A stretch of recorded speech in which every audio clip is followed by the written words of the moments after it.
जिशान सिद्दीकी यांची आमदारकी अडचणीमध्ये येण्याची शक्यता आहे। जिशान सिद्दीकी यांच्या एबी फॉर्मवर प्रदेशाध्यक्ष म्हणून सुनील तटकरे यांनी सही केलेली आहे।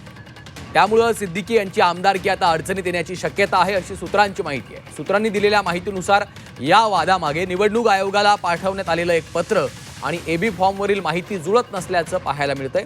त्यामुळे हा संपूर्ण वाद निर्माण झालेला आहे। 29 एप्रिल रोजी राष्ट्रवादी काँग्रेसच्या राष्ट्रीय अध्यक्षा सुनेत्रा पवार यांच्या स्वाक्षरीनं निवडणूक आयोगाला एक पत्र पाठवण्यात आलेलं होतं आणि या पत्रात सुनील तटकरे यांच्या नावासमोर प्रदेशाध्यक्ष असा कुठलाही उल्लेख करण्यात आलेला नव्हता।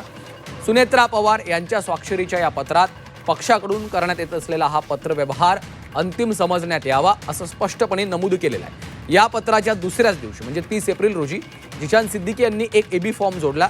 त्यावर सुनील तटकरे यांची प्रदेशाध्यक्ष म्हणून स्वाक्षरी आहे। निवडणूक आयोगाच्या रेकॉर्डनुसार जर सुनील तटकरे हे प्रदेशाध्यक्ष पदावर अधिकृत नसतील तर त्यांनी एबी फॉर्मवर केलेली स्वाक्षरी ही तांत्रिकदृष्ट्या अवैध ठरू शकते।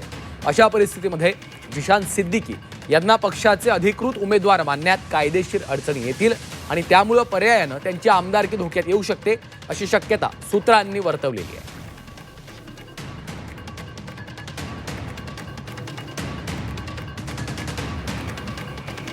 आणि या संदर्भात अधिकची माहिती घेऊयात।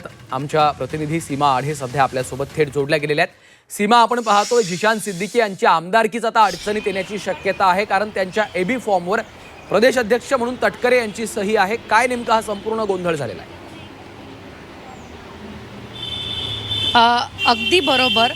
30 एप्रिल रोजी खरं तर जिशान सिद्दीकी यांनी विधान परिषदेच्या निवडणुकीसाठी आमदारकीचा उमेदवारी अर्ज भरलेला होता आणि त्यांना जे एबी फॉर्म पक्षाकडनं देण्यात आलेलं होतं त्या एबी फॉर्मवर प्रदेशाध्यक्ष म्हणून सुनील तटकरे यांनी सही केलेली होती। मात्र आता अडचण अशी निर्माण झालेली आहे, जो एक पत्र सध्या मागील काही दिवसांपासून महाराष्ट्राच्या राजकारणामध्ये या पत्राने धुमाकूळ घातलेला आहे, गोंधळ निर्माण केलेला आहे, तो पत्र कारणीभूत ठरलेला आहे।